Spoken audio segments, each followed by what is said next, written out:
기도부터 다시 해주셔야 될 것 같은데. 그냥 할게요. 네. 자, 시작하겠습니다. 지난 시간에 했던 강의는 중국 천주교회사 전체를 한 번에 이렇게 강의를 했습니다. 근데 오늘부터 시작하는 강의는 시대별로 나누어서 강의를 하게 되는데, 중국 천주교회 역사를 이렇게 전체적으로 놓고 볼 때 대개 5단계로 나눕니다. 5단계로 나누는데, 당나라 시대 때의 경교라 해서 그 경교가 이제 우리 중국말로서는 경교라, 우리말로서도 경교라 그러는데 네스토리우스파 교회입니다. 그 다음에 두 번째는 원나라 시대 때의 경교인데, 이때는 원나라 시대 때의 경교는 그 다음에 나옵니다만은 옐리커원이라고 합니다. 옐리커원. 그리고 그 다음에 그때 처음으로 그 유럽에서 선교사가 들어갔습니다. 그리고 세 번째 단계는 명나라 말기와 청나라 초기에 중국에서 천주교가 어떻게 전래됐는가 하는 것. 그다음 그 이후에 이제 청나라 시대 때의 아편 전쟁과 이제 그 천주교, 그리고 현재 공산당 정권 치하의 천주교, 이렇게 해서 크게 5단계로 나눌 수 있어요. 근데 이 5단계 중국의 천주교는 특이하게도 단락단락 이렇게 끊어집니다. 당나라 때의 명교, 원나라 때의 명교가 단절이 됐어요. 그 다음 그 원나라 때의, 원시대 때의 그 옐리커원, 경교가 명나라 말기에 천주교가 들어가기 전까지 그 사이에 또 단절이 됐어요. 이제 그 이후에는 이제 쭉 연결이 됩니다만은 그래도 시대적으로 확연하게 구분이 되기 때문에 이렇게 5단계로 나눠서 강의를 하게 됩니다. 여러분들이 이제 요 강의록 있죠? 강의록 여기 이제 제2강부터 이제 들어가게 됩니다.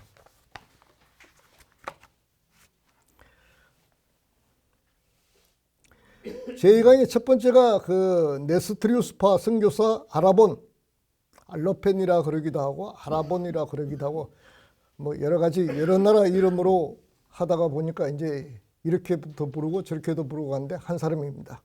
아라본이 당나라에 오는 것부터 시작해서 그 그리스도교가 들어갑니다. 제가 왜 그리스도교라고 하는 것은 천주교라 안 하고 그리스도교라 하는 것은 이 당시의 그 공교 카톨릭에서 하나의 그 지파로 네스토리우스파가 생겼습니다. 그래서 그리스도교라고 제가 얘기를 합니다.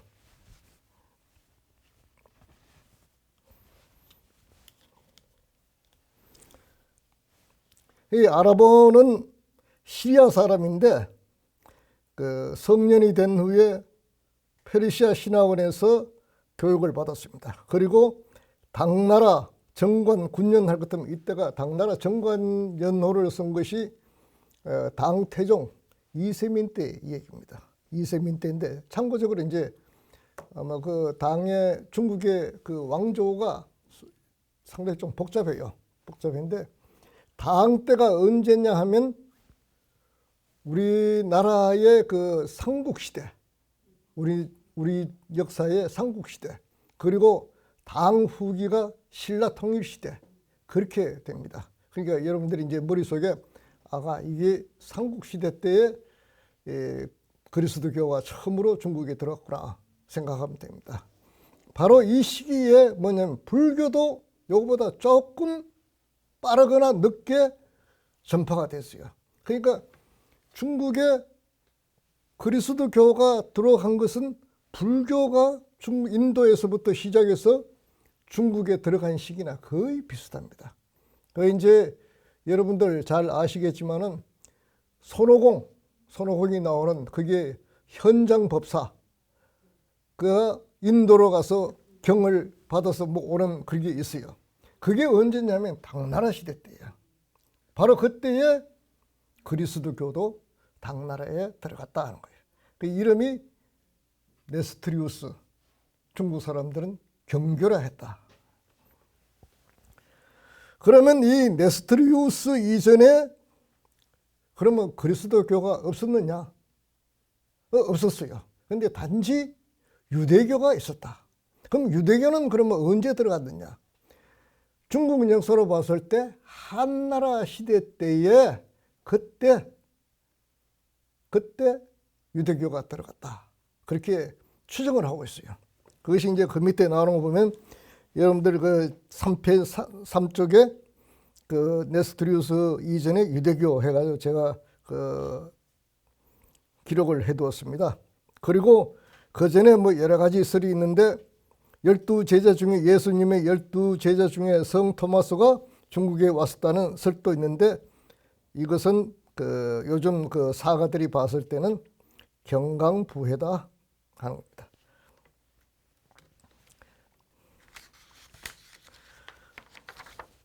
다음 그 네 번째 네 쪽입니다.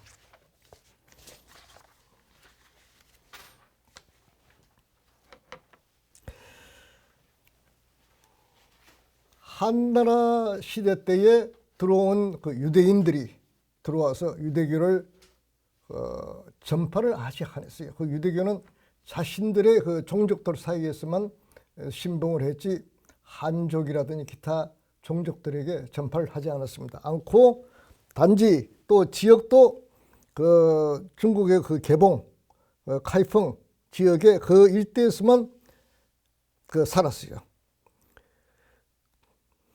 그런데 이제 보면 그 유대교가 이제 중국에 전래된 최초의 일신교라고 할 수가 있습니다.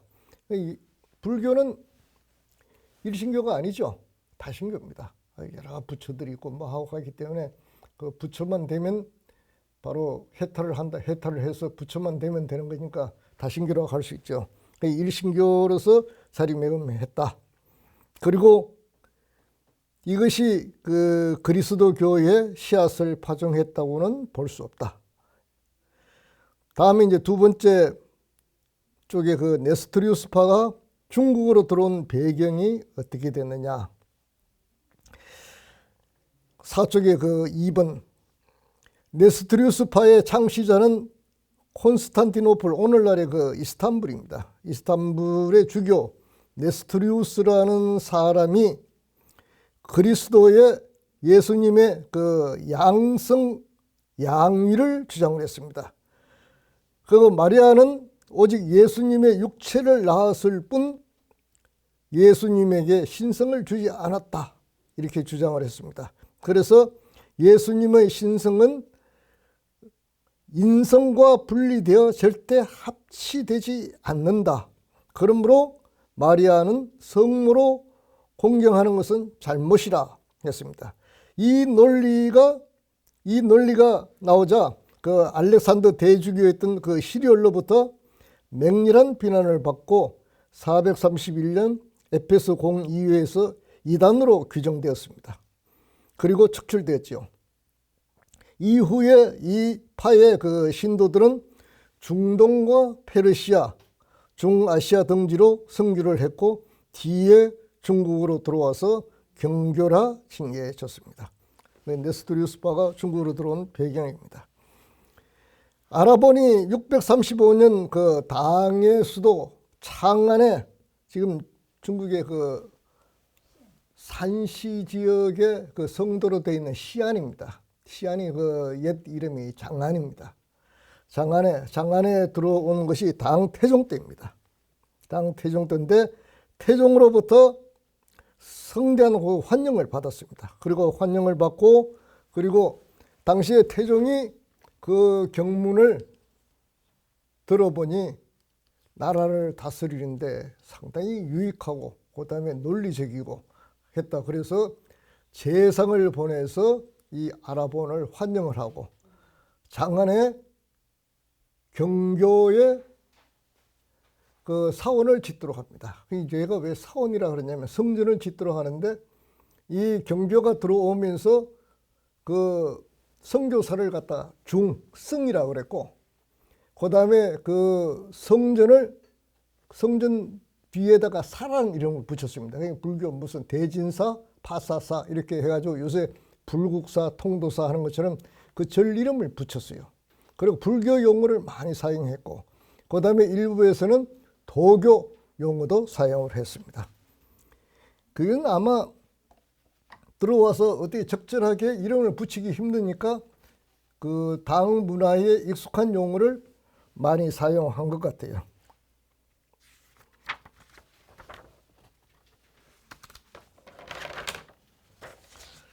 그 다음 그 5쪽 보시죠. 5쪽의 정교 방법입니다.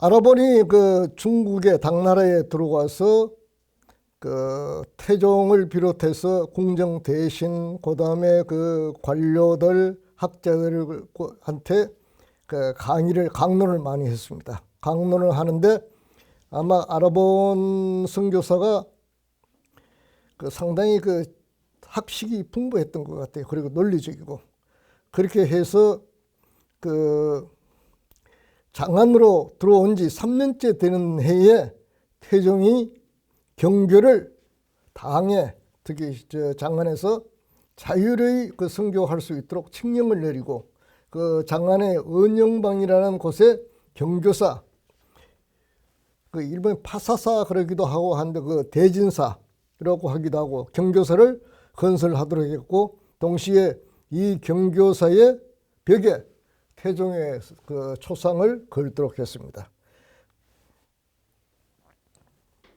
그리고 650년에 그 태종의 아들 고종이 황제가 되면서 경교를 더욱 장려하고 전국 각주에 경교사를 건설하고 아라본을 진국 대법주라고 명칭을 하면서 일종의 벼슬이 되죠. 그 관직을 줬습니다. 그 진국이라는 말은 진은 이게 누른다, 다스린다 뭐 그런 뜻이죠. 진압한다 할 때도 이 진자를 씁니다. 나라를 평정하고 나라를 다스리는 그 국주, 그러니까 나라의 대법주라니까 그 큰 어른 뭐 그런 뜻이겠죠. 그게 말하자면 그 요새 국사, 법사 뭐 그런 뜻이 됩니다. 그만큼 그 대우를 해줬다는 증거가 됩니다. 그리고 아라본을 뒤따라 페르시아에서 온 선교사들이 3년 사이에 무려 21명이 됐고 이들의 생활 방식과 수도원 조직은 페르시아와 시리아의 경교와 비슷해서 원수원의 전통을 따르고 엄격하게 규율을 지켰습니다. 그리고 아라본의 정교사업은 경교 교리를 강의하는 것 외에 정교 생활을 중시했는데, 아라본은 그리스도가 십자가에 못 박힌 것을 출발점으로 구속의 진리를 설명하고 세례를 통해서 그리스도의 원죄를 조금씩 누그러뜨려 나갔습니다. 그리고 종교 생활에서 성경 읽기와 매일 고정된 시각에 예배도 하고, 그 다음에 선교사들은 성복을 착용하고 머리는 그 성녀들처럼 깎았는데 수염은 길렀다고 그래요. 그리고 주일 미사와 고해로 심령의 죄를 씻어주는 등 그 민중들에게 빛과 소금의 행동을 해서 당시 조정 인사들에게 호감을 얻었다, 그렇게 됐습니다. 그리고 또 이 그 아라본을 비롯한 선교사들이 그 장안에 들어와서 했던 역할 중에서 가장 큰 것이 뭐냐면 번역 사업입니다. 번역 사업. 근데 이제 이 번역 사업을 하면서 그 뒤쪽에 6쪽에 위에 한번 보십시오. 그 성경을 한어로 번역하면서 아마 이 번역하는 것이 상당히 힘들었던 것 같아요. 그래서 그 불교와 도교의 용어를 많이 차용했었습니다. 그 내가 일부 그 적시를 했는데, 예를 들어서 삼일묘선 묘신이라고 했습니다. 이건 삼위일체를 얘기하는 거. 묘라는 말은 이 그 도교의 용어입니다. 그 다음에 자부아라하 해놨는데, 이것이 뭐냐면 그 한자로 천부 야화 이렇게 되어 있죠. 이게 하느님 아버지 여호와라는 뜻이고, 천부라는 말이 하느님 아버지라는 뜻이죠. 그 다음에 미시아 보존 대성자 했는데, 이것이 보존이라든지 뭐 이런 말은 이 불교 용어지요.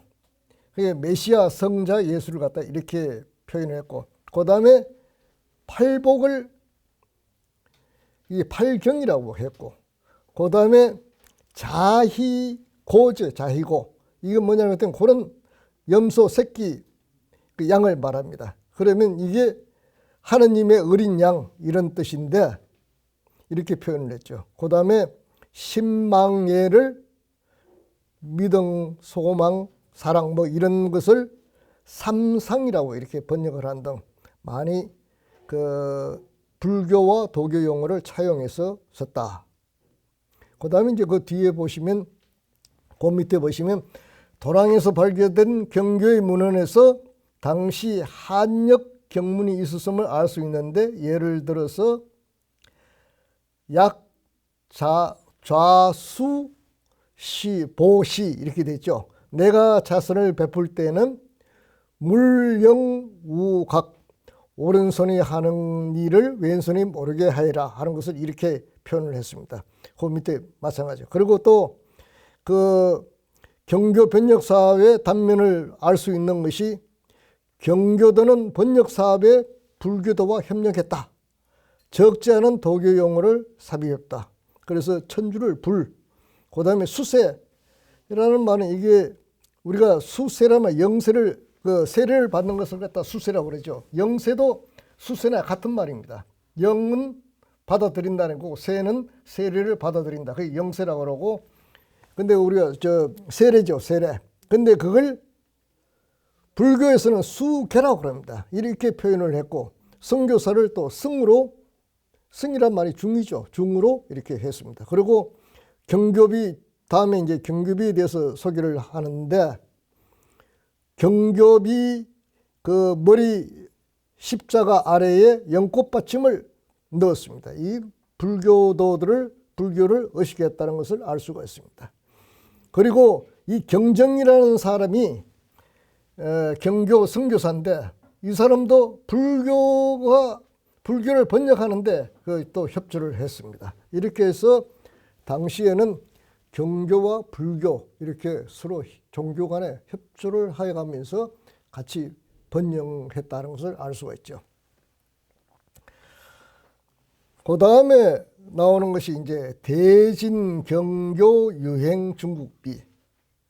여기서 대진이라는 말은 그 지금의 로마 제국을 얘기하기도 하고, 그 다음에 그 유대를 얘기하기도 하고, 그 다음에 하여튼 유럽 지역을 대진이라고 그렇게 얘기를 하고 있습니다. 그러니까 대진에 있는 경교가 어디냐? 중국의 유행했다 하는 그 비라 하는 그런 뜻입니다. 대진 경교 유행 중국비. 경교가 당나라에 들어와서 얼마나 번창을 했느냐 하는 것은 이 대진 경교 유행 중국비를 통해서 알 수가 있습니다. 이 대진 경교 유행 중국비는 당나라 건중, 지금 말하면 781년이죠. 781년 장안 선영방의 대진사에서 세워졌고, 당나라 말기에 땅에 매몰되었다가 명나라 시대 때 1623년에 발견이 되어 현재 시안의 비림박물관에 옮겨져 보관하고 있습니다. 이 비는 페르시아 선교사 이사가 자금을 대고 경정, 아까 제가 잠깐 경정에 대해서 얘기를 했는데, 그 밑에 경정이라는 분이 어떤 분인가 하는 것이 그 각주로 달아났습니다. 참고로 읽어보시고, 경정이 글을 짓고 여수암이라는 중국 사람이 제목과 글을 썼다. 비의 크기는 279cm니까 약 3m, 넓이가 99니까 약 1m, 폭이 약 한 30cm 이렇게 되고, 그 정면 머리 부분에 대진경교 유행 중국비라고 새겨져 있고, 그 아래 본문은 해서 32행 각 행마다 62자에서 총 1780개의 한자와 수십 개의 시리아 문자가 새겨져 있다 이렇게 되어 있습니다. 이게 발견이 되면서 그 유럽을 비롯해서 그 중국에 와서 선교를 하던 선교들 사이에 아주 큰 그 센세이션을 일으켰습니다. 이렇게 해가지고 심지어 이 비를 그 유럽으로 가져가야 되겠다 해서 매입을 해서 들고 가다가 청나라 정부에 제지당하고 뭐 그런 사건도 있고 그랬어요. 그러면 그 뒤에 한번 보시죠. 7쪽에. 7쪽에 보시면 그 일부 서양학자들이 이 중요한 경고민물을 유럽으로 가져가서 보관해야 된다고 주장하면서 20세기 초 덴마크 사람 할람스가 3천금으로 비를 매입하고는 런던으로 운반할 준비를 했으나 청정부에서 이를 알고 제지했다. 할람스는 할 수 없이 이와 똑같은 복제품을 만들어 런던으로 가져갔다. 이렇게 되어 있죠. 그리고 1907년에 시안의 비림박물관에 이 비를 보관하게 됩니다. 잠깐 쉬었다가